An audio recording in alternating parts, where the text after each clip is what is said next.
mabiyayang pagbati ng magandang gabi sa bawat isa. Salamat sa patuloy na pagtaguyod, pakikibahagi sa ating gawaing prayer meeting ngayong gabi. Welcome po sa bawat isa. Bagamat ang bawat isa ay nasa kanya-kanyang tahanan o sa kanya-kanyang lugar sa harapan ng mga computers at gadgets, ngunit naway mabigyan natin ng kaluguran ang ating Panginoon sa gabing ito sa pamamagitan ng ating seryosong pagtutok sa ating buong programa. At ang Panginoon ang atin pong patuloy na mapapurihan. At tayo muna ay manalangin. Dakilang Diyos, Ama naming banal, nagpapasalamat kami sa pagkakataon ngayong gabi na kami po ay patuloy na nagkakaisa upang isulong ay pong gawaing prayer meeting. Pangunahan mo kami, O Diyos, ingatan mo po ang bawat isa sa amin at ang aming buong programa. At patuloy naming pinagkakatiwala sa iyo ang lahat. Itong aming panalangin sa pangalan ni Jesus na aming Diyos at tagapagligtas at sa kapangyarihan ng Banal na Espiritu. Amen. Kaya muli, welcome po sa bawat isa. Ang atin pong pagtalakay ngayong gabi ay may pamagat ang kahalagahan ng pag-akyat ni Jesucristo sa langit. Ito po ang kanyang asensyon. Ang ating talata ay makita sa Aklat ng mga Gawa, Kabanatang 1, 6 hanggang 11. Saglit ko pong basahin, mga talatang 9 hanggang 11. At pagkasabi niya ng mga bagay na ito, habang siya ay pinagmamasdan nila, siya ay dinala pa itaas at ikinubli siya ng ulap mula sa kanilang paningin. At habang sila ay nakatitig sa langit, sa kanyang pagpaitaas, narito 2 lalaki na may puting kasuutan ang tumayo sa tabi nila. At sila din ay nagsabi, mga lalaking taga-Galilea, bakit kayo nakatayong nakatitig sa langit? Itong si Jesus na dinala sa langit mula sa inyo ay babalik na parang katulad na nakita ninyong pagpunta niya sa langit. Ang ating Panginoong Hesukristo ay nabuhay muli at umakyat sa langit. Ang buhay ni Jesus sa lupa ay nagsimula sa Bethlehem at nagwakas sa kanyang pag-akyat sa langit, sa kanyang asensyon. Ang kaganapan ng asensyon ay ikasyam na pagpapakita ni Jesus sa mga tao dito sa lupa pagkatapos niya mabuhay muli. Ang pag-akyat ni Jesus sa langit ay pagkaroon niya ng mas mataas na antas ng buhay at gawain sa pagtubos. Ang mga kasulatan sa Bagong Tipan patungkol sa asensyon ni Jesucristo ay dapat pag-aralan ng masinsinan. Ang mga katuruan nito ay dapat maingat natin na obserbahan. Kaya sa una po nating punto, ang pag-asam ni Jesus ng kanyang pag-akyat sa langit, ng kanyang asensyon. Pag-asam o pagmimithi, ito po ay hinihintay ni Jesus ang pangyayari sa aklat ng mga ebanghelyo. Sinasabi sa Lucas 9, talatang 51, at nangyari habang nagaganap ang mga araw na si Jesus ay tatanggapin na sa itaas, itinuon niya ang kanyang mukha upang makapunta sa Jerusalem. Sa aklat po ng Juan 6, talatang 62, ano pa kaya kung mamamasdan ninyo ang anak ng tao na pumapaitaas sa dati niyang kinaroroonan? Sapagat sinasabi ng Panginoon sa kanila ang patungkol sa mga bagay na may kinalaman sa espiritual, ang patungkol sa kanyang sarili, ang kanyang katawan at kanyang dugo, na siyang magbibigay buhay sa bawat isang sumampalataya. Hindi nila maintindihan ito. Kaya ang sabi ng Panginoon, ano pa kaya kung mamamasdan ninyo ang anak ng tao na pumapaitaas sa dati niyang kinaroroonan? Sa Kabanatang 7, talatang 33, ako ay pupunta sa kanya na nagsugo sa akin. At sa talatang 14, talatang 12, at talatang 28, ako ay pupunta sa aking Ama. Sa John 16:28 ay sinasabi, ako ay nagmula sa Ama at pumarito sa sanlibutan Muli kong iiwan ang sanlibutan, ako mismo ay pupunta sa Ama. Kaya sa mga talatang ito, pinapakita na ang asensyon o pag-akyat ni Jesus sa langit ay patuloy na inaasam ni Jesus. Si Jesus ay babalik mula sa nagsugo sa Kanya. At ang nagsugo sa Kanya ay walang iba kundi ang Ama. Nanguhulugang si Jesus ay galing sa Ama.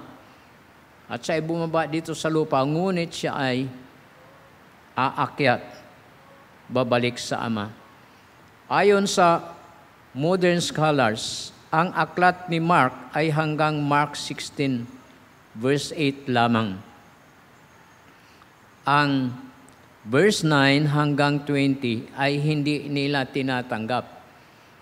Ang mga talatang 9 hanggang 20 ay tumutukoy sa muling pagkabuhay ng ating Panginoon at ang kanyang pagpapakita sa mga tao noong siya ay nabuhay na muli. At ayaw nila itong tanggapin, kundi hanggang talatang 8 lamang. Na ito po ang sinasabi ng talata. Sa kanilang dagliang paglabas, sila ay tumakbo mula sa libingan.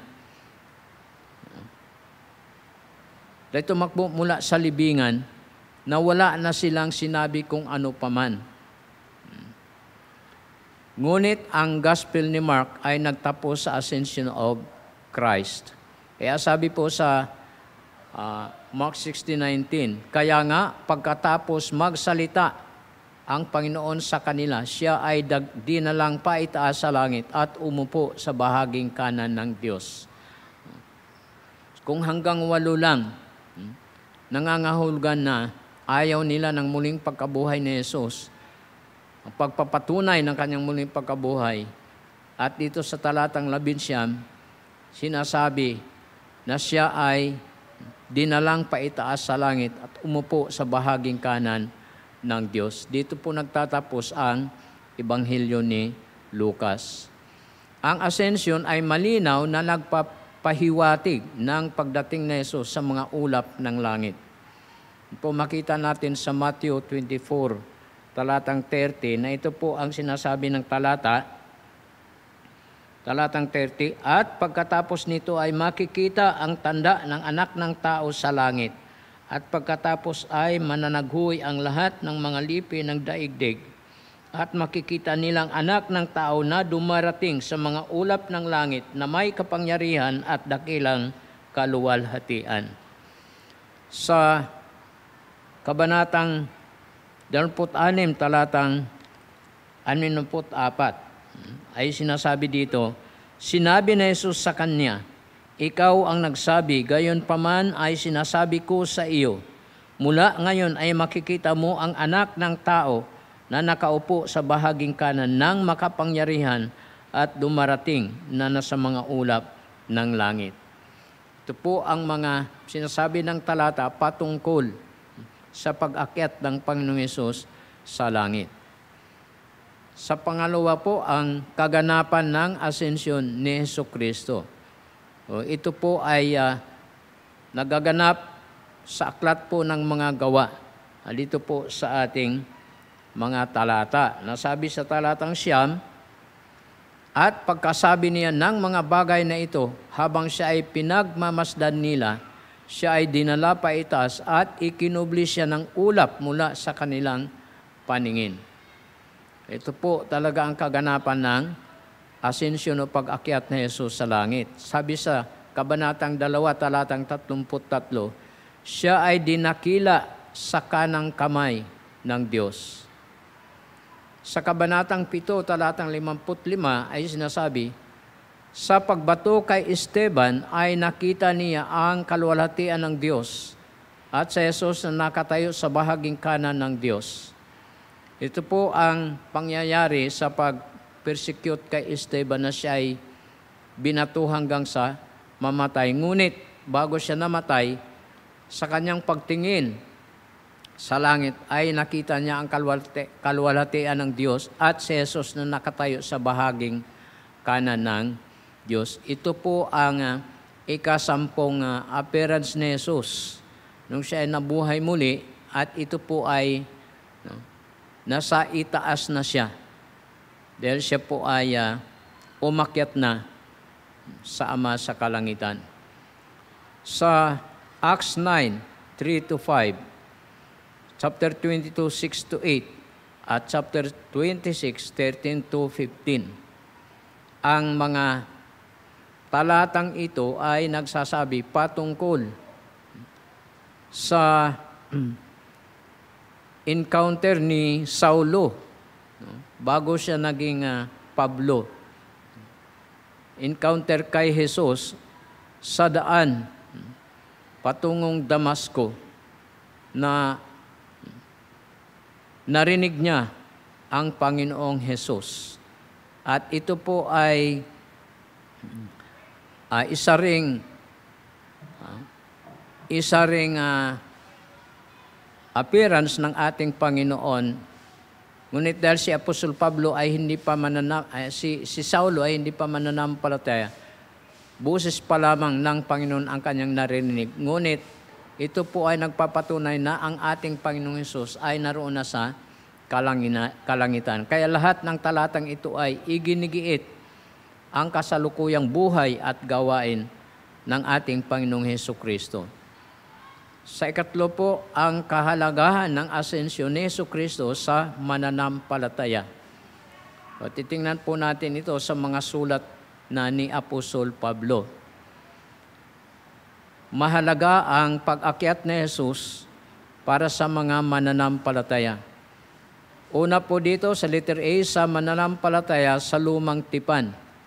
Sa Efeso 4, 8-10. Nasabi sa talatang 8, kaya nga sinabi niya, nang umakyat siya sa itaas, kinuha niya mula sa pagkabihag ang mga bihag. Kaya sa pag-akyat ng ating Panginoon, ayon sa talatang ito, ay mayroon siyang kinuhang mga bihag. Talatang 9, nang siya ay umakyat, ano ang kahulugan nito, kundi siya rin ay bumaba sa ilalim na bahagi ng lupa. So bago siya umakyat, pumunta muna siya sa ilalim na bahagi ng lupa. Talatang 10, siya na bumaba ay siya ring umakyat sa itaas ng lahat ng kalangitan upang kanyang mapuspos ang lahat ng mga bagay. Ito po ang nung ang ating Panginoong Jesucristo ay namatay, 3 araw at 3 gabi siya sa libingan, at ang kanyang espiritu at kaluluwa ay bumaba sa ilalim na bahagi ng lupa. At sabi po sa talatang 8, ay kinuha niya mula sa pagkabihag ang mga bihag. Siya na bumaba, siya ring umakyat sa itaas ng lahat ng kalangitan upang kanyang mapuspos ang lahat ng mga bagay. So, kung titingnan po natin dito, ayon po sa sinabi ni Matthew, sa Matthew 12, talatang 4 na po, kung paano si Jonah ay 3 gabi at 3 araw sa loob ng balyena, gayon din, ang ating Panginoon Hesus ay bumaba sa kailaliman ng lupa sa loob ng 3 araw at 3 gabi. O, doon po yan sa paraiso sa lumang tipan, isang bahagi ng Hades, kung saan ito po ang lugar na pinupuntahan ng mga kaluluwa ng mga mananampalataya sa lumang tipan habang hinihintay nila ang pag-akyat ng Panginoon sa langit. Dahil ang mga mananampalataya sa lumang tipan, sila ay namatay na hindi pa nakapag-alay ng handog ang ating Panginoon. Hindi pa nakapagbayad ng kasalanan. Kaya ang kanilang kaluluwa, nung sila'y namatay, doon sa paraiso sa Hades, sa lumang tipan, na ito po ang lugar na ipinangako ng ating Panginoon sa isang nakapako, nakasama niya, nananampalataya, na pinangakuan niya na sa araw na ito ay kakasamahin kita sa paraiso. So ito po, naghihintay sila sapagkat walang tao ang maaaring mauuna sa ating Panginoong Hesus sa langit. Kaya naghintay sila. At ang sabi po ni Apostol Pedro sa unang Pedro 3:11, siya ay nangaral sa mga espiritong nasa bilangguan. Ang tinutukoy na bilangguan, yun po yung lugar, yung paraiso sa Hades. Nangaral. Ano po ang ipinangaral ng ating Panginoon Kristo? Kanyang kinumpirma sa kanila na binayaran na niya ang kanilang mga kasalanan. Kaya sa pag-akyat na Jesus, dinala niya na lahat ng mga kaluluwa na namatay, na mananampalataya sa lumang tipan. Dinala niya sa ikatlong langit sa kanyang pag-akyat. Kasama ang mga nabuhay muli pagkatapos ng kanyang pagkabuhay muli. At yun po ang mga hintil na mananampalataya sa lumang tipan. Kasama din na ng kanyang pag-akyat at diretso na sa trono ng Diyos sa kalangitan. Kaya ito po ang kahalagahan sa pag-akyat ng ating Panginoon, Ascension, sa mananampalataya sa lumang tipan. Kaya ang sabi po ni Apostol Pablo sa ikalawang Korinto, saglit ko pong basahin, talatang 1 hanggang 4, sabi dito, ang kalawang Korinto 12, simula sa talatang 2 hanggang 4, ako ay may kilalang kilala na isang tao na kay Kristo, ibig sabihin mananampalataya, 14 na taon na ang nakalipas, kung nasa katawan o hindi, katawan ay hindi ko alam, kung wala sa katawan ay hindi ko alam, ang Diyos ang nakakaalam na ang taong ito ay inagaw pa itaas sa ikatlong langit. At alam ko ang taong iyon, kung nasa katawan o kung wala sa katawan, ay hindi ko alam, ang Diyos ang nakakaalam kung paano siya ay inagaw pa itaas patungo sa paraiso at nakarinig ng mga hindi mabigkas na mga salita na hindi ipinahintulot na salitain ng tao. Makita po natin na pagkatapos na umakyat ang ating Panginoon sa langit, dinala niya na ang mga kaluluwa mula sa paraiso sa lumang tipan at makita rin natin dito na dinala niya rin niya pa itaas sa ikatlong langit ang paraiso. Ayun po ang kahalagahan ng pag-akyat ng ating Panginoon na isinama niya ang lahat ng mananampalataya sa lumang tipan. Sa letter B, dadako tayo sa mga mananampalataya sa bagong tipan. Ito na po ay panahon ng iglesia. Panahon natin, simula pa ng pagbaba ng banal na Espiritu sa araw ng Pentecostes sa Acts chapter 2. Ang kahalagahan ng pag-akyat ng ating Panginoon Kristo sa langit para sa mananampalataya sa bagong tipan na hanggang sa kasalukuyang panahong ito ay una po dito bilang tagapamagitan. Sa Roma 8, talatang 34, sinong hahatol? Si Kristo Jesus ay namatay. Oo, na siya namang namamagitan dahil sa atin. Kaya si Jesu Kristo ay namatay, ngunit muling nabuhay at umakyat sa kalangitan bilang ating tagapamagitan. Sa aklat ng Hebreo 7, talatang 25, siya ay nabubuhay magpakailanman upang mamagitan para sa atin. Sinasabi sa sulat ni Apostol Pablo sa unang Timoteo 2:5, mayroon lamang isang tagapamagitan sa pagitan ng Diyos at ng tao, at yun ang taong Jesu Kristo. Siya ay, sa ngayon ay ating tagapamagitan. Pangalawa, siya ay dakilang pinakapunong saserdote. Sa Hebreo 2, talatang 14, kaya dahil tayo ay mayroong dakilang pinakapunong saserdote, si Jesus na anak ng Diyos, siyang umakyat sa kalangitan ating mapanghawakang matibay ang ating paghahayag. Dakilang pinakapunong saserdote. Sa Hebreo 6:20, siya ay dakilang saserdote magpakailanman ayon sa pagkasaserdote ni Melchizedek. Siya yung ating dakilang pinakapunong saserdote hanggang sa ngayon. At si Jesus bilang ating pinakapunong saserdote ay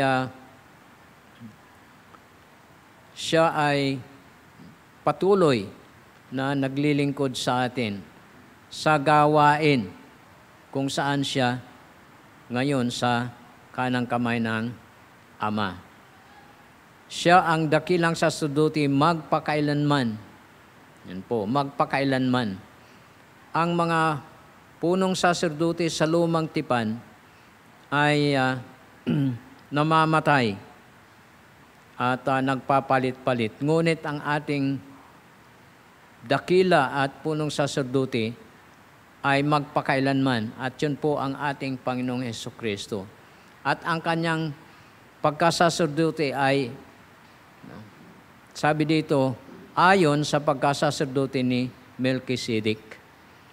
Si Melchizedek ay wala pong magulang, walang pasimula, walang wakas. Kaya ito po ang pagkasaserdote ng ating Panginoon. Ang ating Panginoon Kristo ay tunay na saserdote ng Diyos. Siyang namamagitan para sa atin. Sa Hebreos 12, sa pamamagitan ng kanyang sariling dugo, siya ay pumasok ng minsanan sa banal na dako pagkatapos niyang ginanap ang walang hanggang katubusan para sa atin. Minsan lang siya, nag-alay ng kanyang sarili at ng kanyang dugo. Minsan lang siya pumasok sa banal na dako pagkatapos niyang ginanap ang walang hanggang katubusan para sa atin. So siya po ang pinakatunay na punong saserdote ng lahat. Sa lumang tipan ay paulit-ulit ang pagpasok ng punong saserdote sa banal na dako sa kanilang tabernakulo. Ngunit ang ating Panginoon Kristo, ang tunay na dakilang saserdote, minsan lang siya pumasok sa banal na dako ng kanyang gampanan ang ating katubusan. Kaya mayroon po tayong 1 John 1:7 and 9. Ano po yung sinasabi na 1 John 1:7 and 9? Sa talatang 7, kung tayo ay lumalakad sa liwanag, mayroon tayong pagkikiisa sa bawat isa. At ang dugo ng Panginoon Jesucristo ang naglilinis sa ating mga kasalanan. Yun po ay dahil sa ang atin pong dakilang saserdote na siyang nag-alay ng kanyang buhay para sa atin. Sa bawat mananampalataya ay mayroon pong kapatawaran sa ating kasalanan. Kaya ang sabi sa talatang 9, kung ipahayag natin ang ating mga kasalanan, ang ating Diyos ay tapat at banal na tayo ay patatawarin at lilinisin sa lahat ng ating karumihan. Kaya ang ating punong saserdote ay naghandog ng kanyang sarili para sa atin.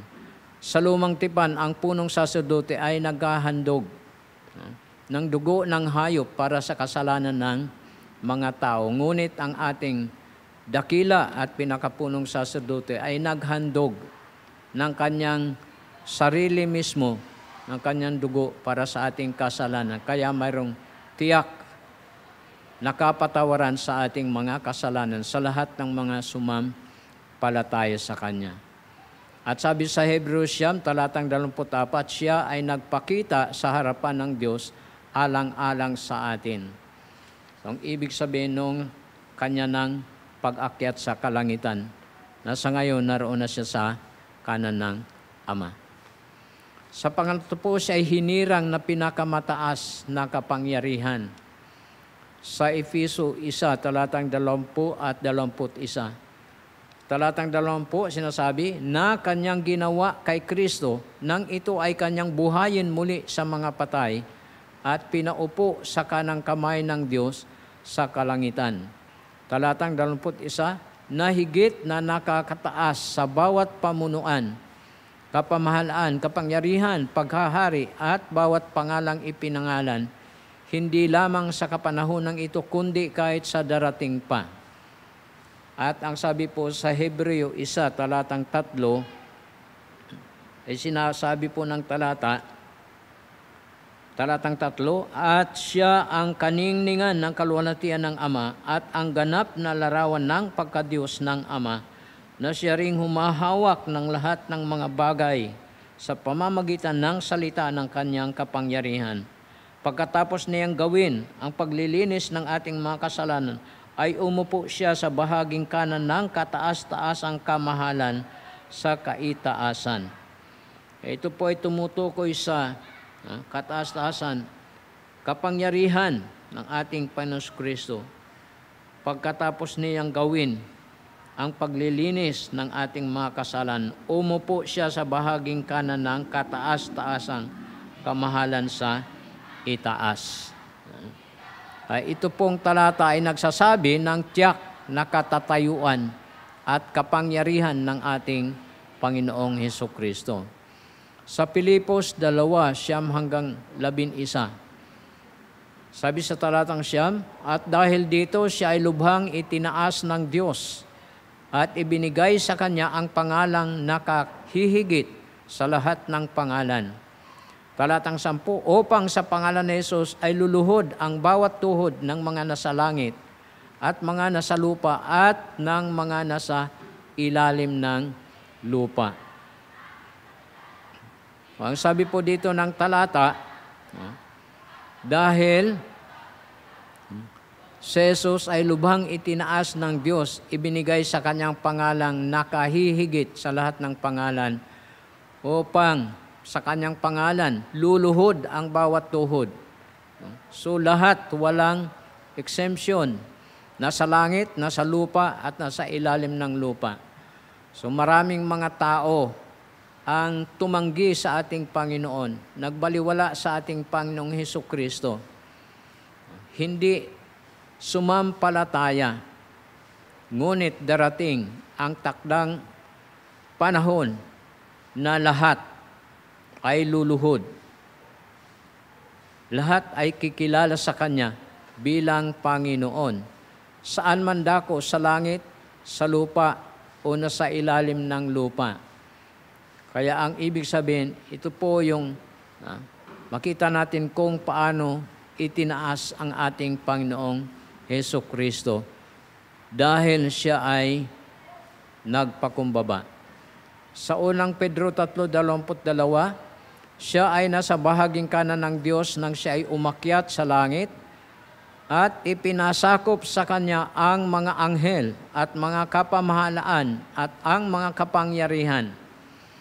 Kung ihahambing po natin ang talatang ito sa Hebreo 2, talatang 7 at 9, na sinasabi po dito sa talatang 7, sa maikling panahon ay ginawa mo siyang mababa kaysa sa mga anghel. Siya ay iyong pinutungan ng kaluwalhatian at karangalan, siya ay iyong itinalaga sa mga gawa ng iyong mga kamay. At sa talatang 9, subalit nakikita natin sa Jesus na sa maikling panahon ay ginawa siyang mababa kaysa sa mga anghel dahil sa paghihirap sa kamatayan na pinutungan ng kaluwalhatian at ng karangalan upang sa pamamagitan ng biyaya ng Diyos matikman niya ang kamatayan para sa lahat ng tao. Kaya pinagdaanan ng ating Panginoong Hesukristo sa Kanyang pagkatawang tao dito sa lupa na siya ay naging, ang sabi dito ng 2 talata, ay naging mababa kaysa sa mga anghel. Ngunit sinasabi po dito, sa maikling panahon. Ang ibig sabihin ay hindi habang panahon na ang ating Panginoong Hesukristo ay manatili sa Kanyang pagiging tao na siya po ay naging mababa sa anghel. Ito po ay kailangan sa kanyang pagtubos sa tao sa kanilang mga kasalanan. Kaya sinapit ito ng ating Panginoon dahil siya po ay naging tao at ang tao ay mas mababa kaysa sa anghel. Dahil kung hindi po ito niya sasapitin ay wala po tayong kaligtasan. Wala tayong katubusan. Ngunit makita po natin na pagkatapos na siya po ay makapagbayad na ng kasalanan, siya ay namatay at muling nabuhay at umakyat sa kalangitan. Kaya ang sabi ni Apostol Pedro sa 3:22, siya ay nasa bahaging kanan ng Diyos nang siya ay umakyat sa langit at ipinasakop sa kanya ang mga anghel, mga kapamahalan at mga kapangyarihan. Kaya hindi na siya mababa sa anghel ng kanyang pag-akyat sa langit sapagkat siya ay immortal na. Ang kanyang katawan ay immortal na at glorified, maluwalhating katawan na. Kaya siya ay itinaas. Ang sabi sa Efeso 2:6, at tayo ay kasamang ibinangon at kasamang pinaupo sa kalangitan kay Kristo Jesus. O napaka dakilang katotohanan ang sinasabi ng talatang ito patungkol sa mga mananampalataya sa bagong tipan. Dahil si Kristo ay muling nabuhay at umakyat. Kaya ang sabi ng talata, tayo ay kasamang ibinangon, kasamang pinaupo sa kalangitan kay Kristo Jesus. So lahat ng mananampalataya sa bagong tipan, hindi pa man tayo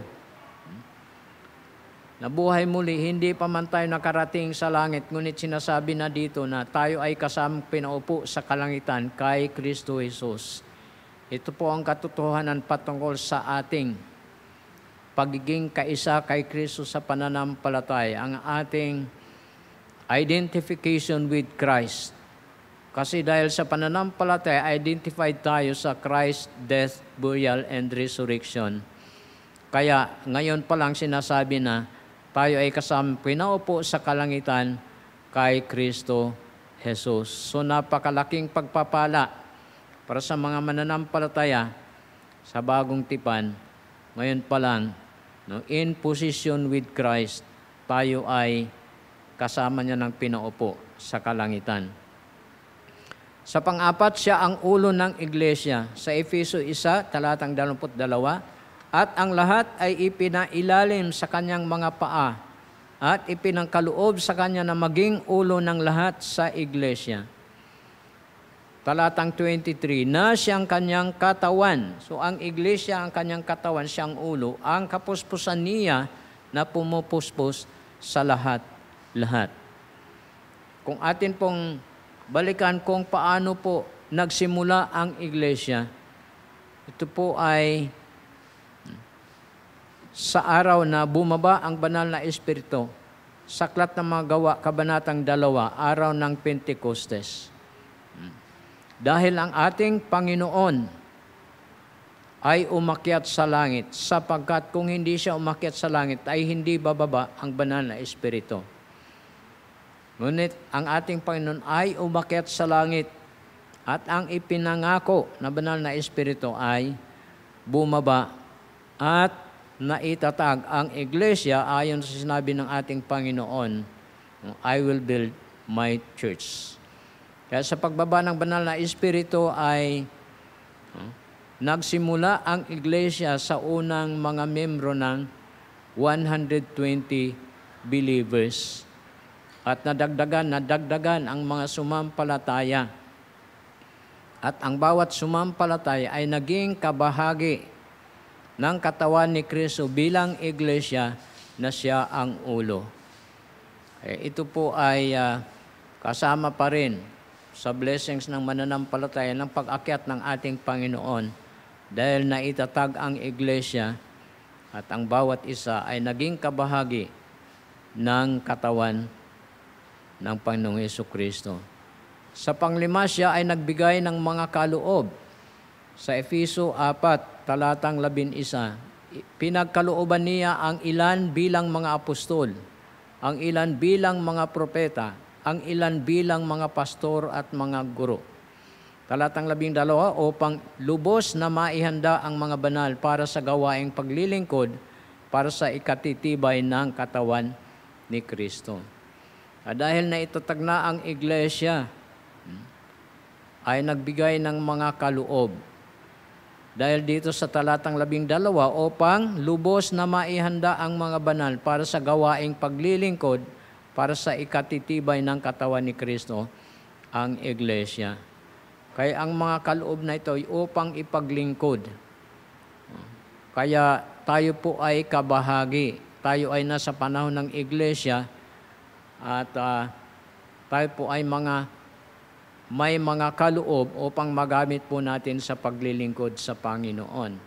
Ito po ay blessing dahil ang ating Panginoon Kristo ay umakyat na sa kalangitan, ngunit nasa atin ibinilin ang mga gawaing paglilingkod at siya nagbigay ng mga kaloob.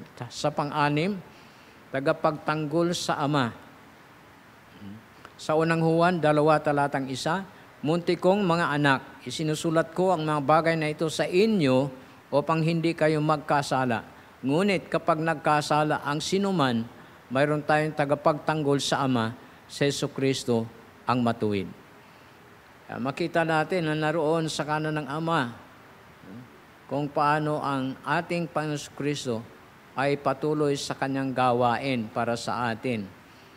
Siya ang ating tagapamagitan, ang pinakapunong saserdote, dakilang saserdote, tagapagtanggol, at marami pang mga gawain ang patuloy ginagawa ng Panginoon para sa atin. Pangpito, simula at tagapagingganap ng ating pananampalataya.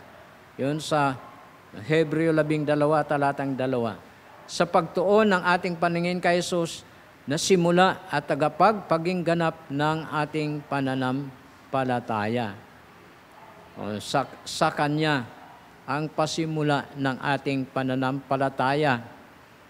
Kaya siya ang tagapagpagingganap ng ating pananampalataya.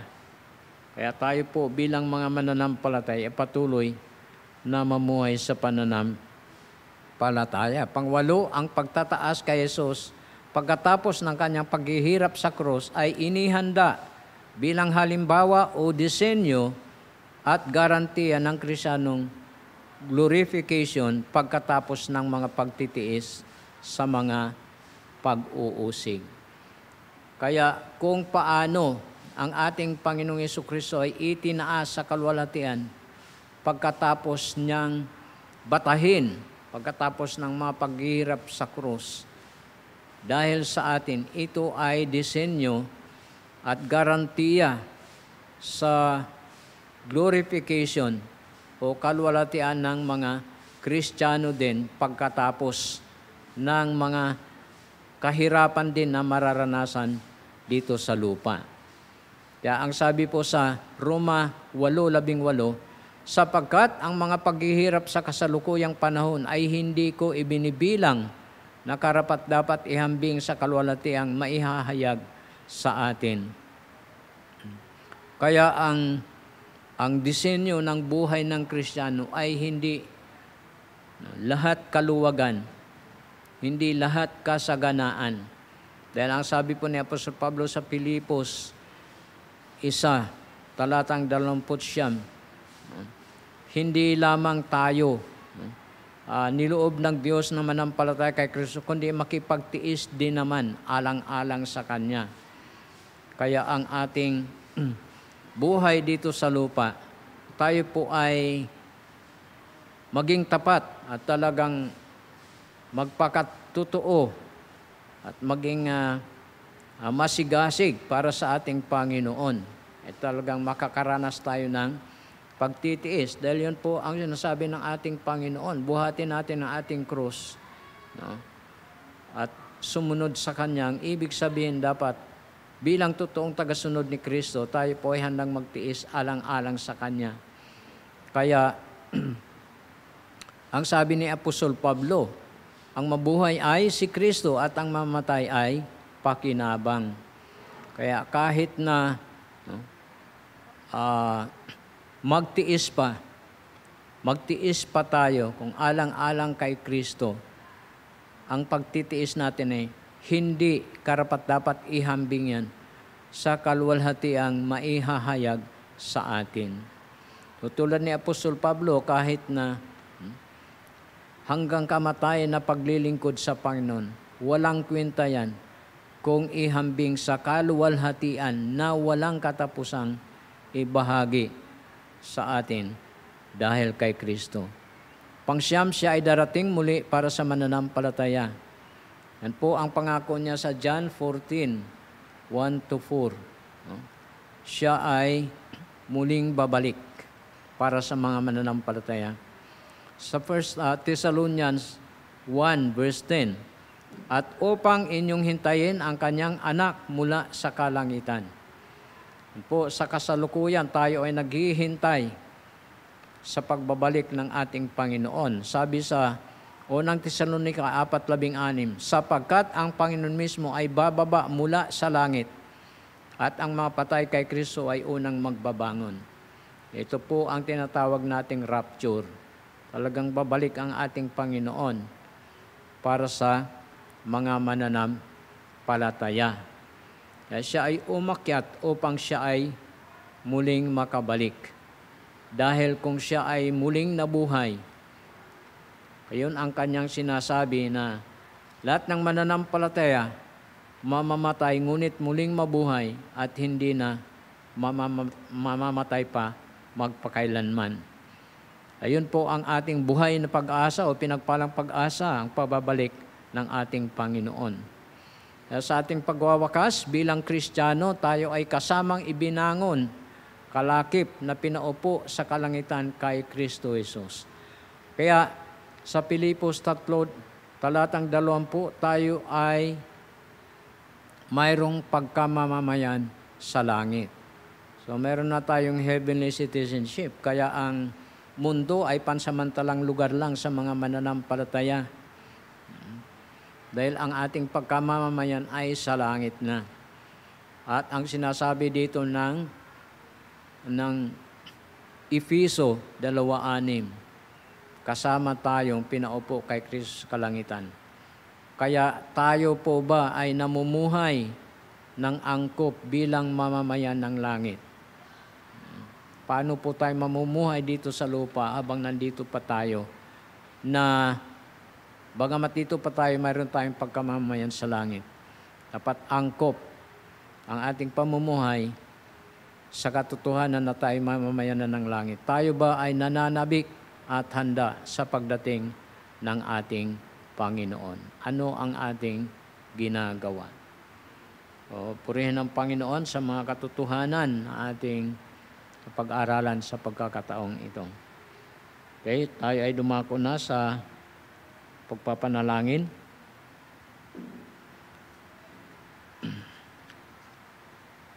Manalangin tayo. Salamat o Diyos sa mga salita mo na aming narinig, pag-aralan, kung gaano kahalaga ang iyong pag-akyat sa langit para sa mga mananampalataya.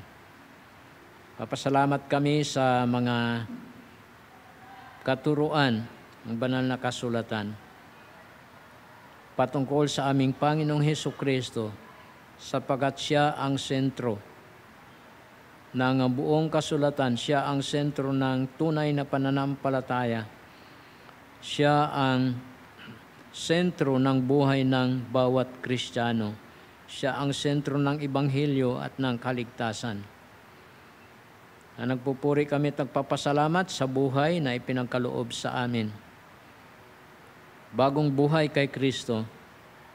At nagpapasalamat kami sa patuloy na pagkakaloob sa amin ng buhay at kalakasan, kalusugan na aming taglay. Salamat, Panginoon, sa mga pinagkaloob mo sa amin lahat ng mga bagay sa nakaraang mga araw. Aming pangangailangan, kalakasan sa aming gawain, at katalinuhan gabay sa aming mga kaisipan, sa aming mga pag-aaral ng iyong salita, sa aming pangangaral ng iyong salita, at sa aming pamumuhay. Salamat, Panginoon, sa iyo pong pagbigay sa amin ng mga katalinuhan. Salamat sa pag-iingat at gabay, pagliligtas sa mga kasamaan at kapahamakan. At sa pagkakataong ito, patuloy kami dumadalangin, O Diyos, para po sa aming iglesia, sa aming mga church members, Panginoon. Patuloy namin idinadalangin ang bawat isa sa pagkaloob mo ng kalakasan at kalusugan. Ganon din, Panginoon, sa gabay at protection mo sa araw-araw, sa lakad ng bawat isa o sa kinaroroonan ng bawat isa. Dalangin po namin ang iyong pong protection, ang safety ng bawat kapatiran. Dalangin namin ang iyong pong pagpapala sa trabaho at pangkabuhayan ng amin pong mga membro ng iglesia, sa mga negosyo. Ikaw nawa ang magpala, Panginoong Diyos. Ganon din, Panginoon, sa mga kapatiran namin na mayroong mga karamdaman, sa mga nagpapagaling. Panalangin namin, Panginoon, ang lubos na kagalingan. At ganon din, Panginoon, ang patuloy mong pagbigay ng kalakasan sa bawat isa. Pag-iingat mo, Panginoon, laban sa mga karamdaman. Sa mga kapatiran namin, O Diyos, na mayroon pong mga mabibigat na pinagdadaanan, mga problema o anumang kalalagayan, mga concern sa buhay, nilalapit po namin sila sa iyo, O Diyos. Ikaw ang aming Diyos na nakakaalam ng lahat, at ikaw lamang ang aming maasahan. Dalangin namin ang iyong pong divine intervention sa kalalagayan ng aming mga kapatiran na mayroon pong mga mabibigat na pinagdadaanan. Kayo lamang ang solusyon, Panginoon, ng bawat problema, at ikaw ang aming Diyos na mapagkatiwalaan. Kaya ganuman kabigat ang mga suliranin, ay ikaw pa rin ang Diyos na maaari po namin pagkatiwalaan ng lahat. Ikaw lamang maasahan. Dalangin namin ang provision mo sa pangangailangan ng bawat kapatiran, bawat pamilya sa araw-araw.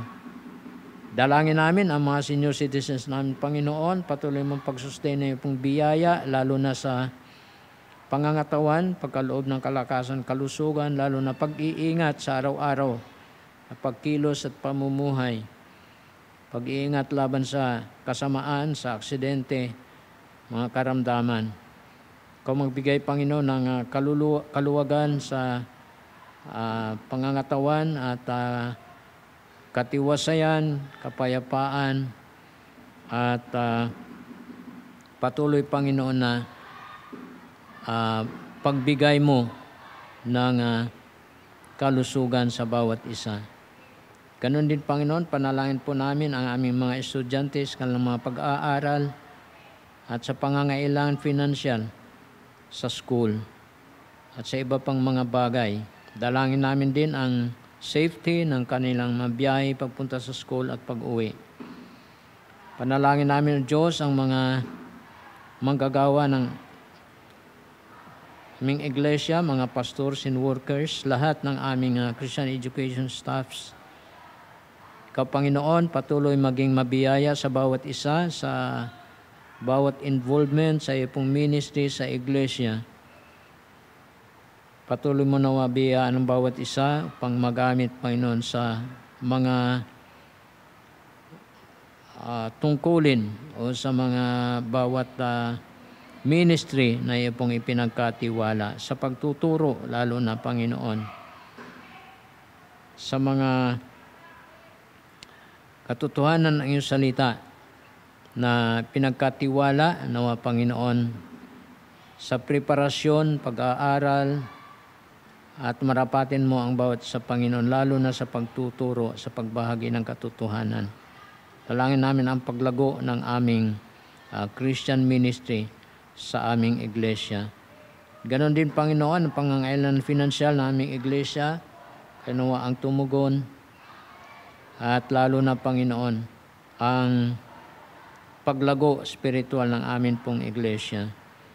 Paglago spiritual ng bawat kapatiran, at ganon din ang katatagan ng aming iglesia. Panalangin namin ang gawain sa darating na Sunday, ng amin pong mga worship services sa early, sa mid-morning, maging sa vesper. Ang mga binigyan mo, Panginoon, ng gampanin sa pagdala ng mensahe. Dalangin namin ang kanilang preparasyon o sila maging kagamit-gamit o daloy ng pagpapala sa mensahe na kanilang ibahagi, maging pagpapala sa bawat tagapakinig. Ikaw din, O Diyos, na ang tunay na masamba, mapapurihan at maluwalhati sa lahat naming mga worship services sa darating na Sunday. Ganoon din ang lahat ng departments na aming Sunday Bible School. Pagpalain mo, Panginoon, ang bawat teacher sa pagtuturo at ang bawat estudyante sa pakikinig pag-aaral ng iyong salita. Ang aming prayer meeting, patuloy namin panalangin din, O Diyos, na gamitin mo rin ito na maging pagpapala sa mga kapatiran sa bawat isa. Iyong salita na ibinabahagi, maging sa mga kabigatan sa aming panalangin upang may paabot sa iyo, O Diyos, sapagkat ikaw lamang ang aming maaasahan. Dalangin naman ang Thursday class bukas. Sa pangunguna mo, pag-iingat sa mga kapatiran, sa mga kamanggagawa, sa kanilang pagbiyahe, papunta dito upang mag-aral ng iyong salita. Pagpalain mo ang klase sa panguna ni Pastor Nasita, patuloy mo siya bigyan ng kalakasan, kalusugan, at ganun din karunungan ng Diyos sa pagbahagi ng iyong salita, at nawa ito, Panginoon, ay pagpapala sa bawat isa na matutunan ang marami pang mga bagay na dapat matutunan patungkol sa iyo pong mga katotohanan. Panalangin namin, dakilang Diyos, maging ang mga outreaches, Bible studies, lalo sa mga pinupuntahan nila Pastor Rene, Pastor Jess, sa iba pa nilang mga kasama, San Mateo, sa Montalban, sa Tarlac. Salamat sa mga gawain ito, O Diyos, at patuloy mo sila gabayan, ingatan sa kanilang paghayo, pagtuturo. Dalangin namin ang kaligtasan ng mga kaluluwa na nakikinig ng Ebanghelyo ng Panginoon Kristo sa gawaing ito. Pagtuturo sa mga bata, na Panginoon, ito po ay kaparaanan upang sila ay madala sa katotohanan upang makilala si Kristo na siyang tunay na tagapagligtas ng buhay. Ingatan mo po ang bawat isa sa kanila pong pagbiyahe at pagpalain mo, Panginoon, ang bawat gawaing ito. Ganon din, Panginoon, dalangin po namin ang mga missionaries sa iba't ibang dako sa labas ng aming bansa, maging dito sa aming bansa, ang patuloy na paghayo at pagbahagi ng Ebanghelyo. Dalangin namin ang katagumpayan ng gawaing misyon at ganun din ang patuloy mong pag-iingat sa bawat isa, pagkalob ng kalakasan, kalusugan at maging pangangailangan sa araw-araw, pangangailangan ng pamilya, araw-araw, Panginoon. Ingatan mo ang kalusugan ng bawat isa. Lalo na, Panginoon, sa mga mahihirap na mga sitwasyon ng lugar ng misyon, patuloy mo bigyan ng katatagan ang iyong pong mga manggagawa sa pagpapatuloy alang-alang kay Kristo na siyang tagapagligtas at manunubos namin. Dalangin namin ang aming gobyerno, ikaw din Panginoon ang mag-intervene sa pamumuno at panunungkulan ng aming mga leaders sa pangunguna ng aming Presidente Marcos. Ganon din ang aming Vice Presidente, si Sara Duterte Carpio, sa kanya ding bahagi sa pamumuno ng aming bansa.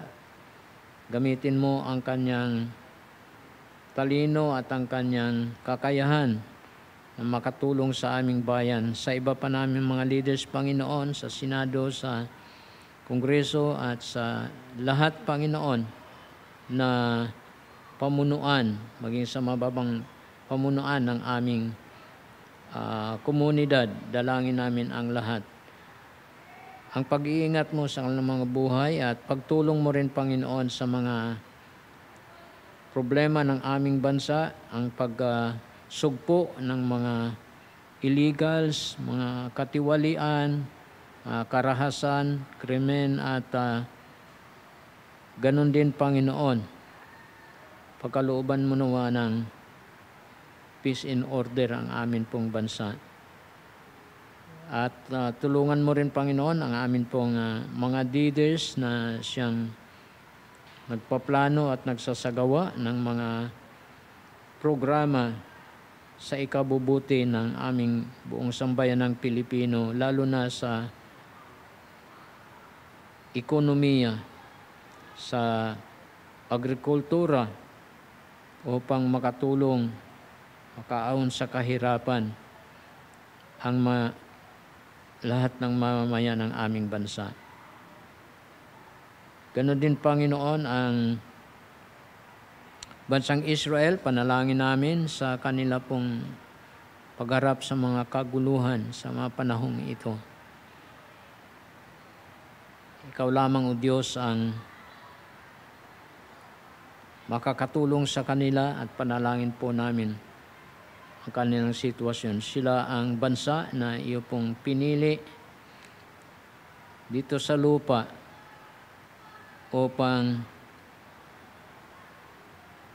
magkatawang-tawang aming Panginoong Jesucristo. At nais mo, Panginoon, na sila ay maligtas. Kaya panalangin namin ang kaligtasan ng mga Hudyo, maging ang gawain po doon sa Israel. Sa kabila ng mga kaguluhan, na may magpatuloy ang mga misyonary na naroon, Diyos, at ang gawaing misyon. Patuloy na ikaw, Panginoon, na siya pong mag-iingat. Patuloy na ikaw, Panginoon, ang kikilos at gagawa. Panalangin namin, Panginoon, na naway magkaroon ng solusyon, magkaroon, Panginoon, ng pagwawakas ang mga kaguluhang ito. Ngunit ikaw lamang nakakalam, Diyos, kaya pinagkakatiwala namin sa iyo ang lahat-lahat. Dalangin namin ang aming mga kapatiran, mga kamag-anakan, mga kapwa mananampalataya sa iba't ibang bahagi ng mundo, maging sa Amerika. Ang patuloy mo, Panginoon, na pagiging mabiyaya sa mga kaguluhan sa panahong ito, na maging matatag at matibay ang bawat isa po sa amin sa pagtitiwala sa iyo, na sa iyo lamang kami, O Diyos, umasa sa lahat-lahat. Pinupuri ka namin, pinasasalamatan sa gawain ngayong gabi. Salamat sa bawat isa, patuloy tumataguyod at nakikibahagi. Ikaw ang magpala, ikaw ang mapuri at maluwalhati sa lahat ng ito. Sa pangalan ni Jesus namin, Diyos, tagapagligtas, kapangyarihan ng Banal na Espiritu, itong aming panalangin. Amen. Kaya muli, magandang gabi po sa bawat isa sa atin.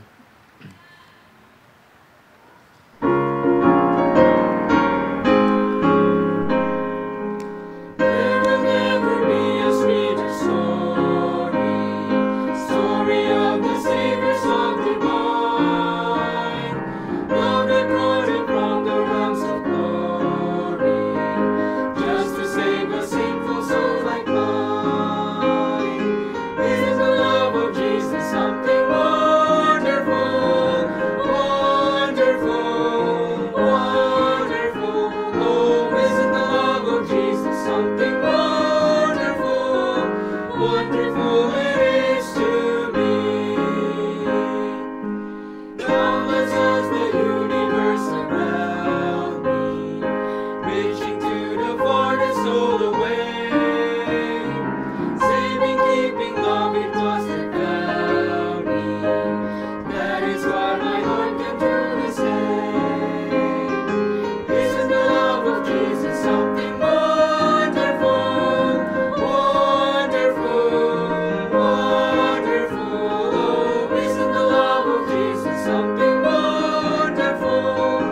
Wonderful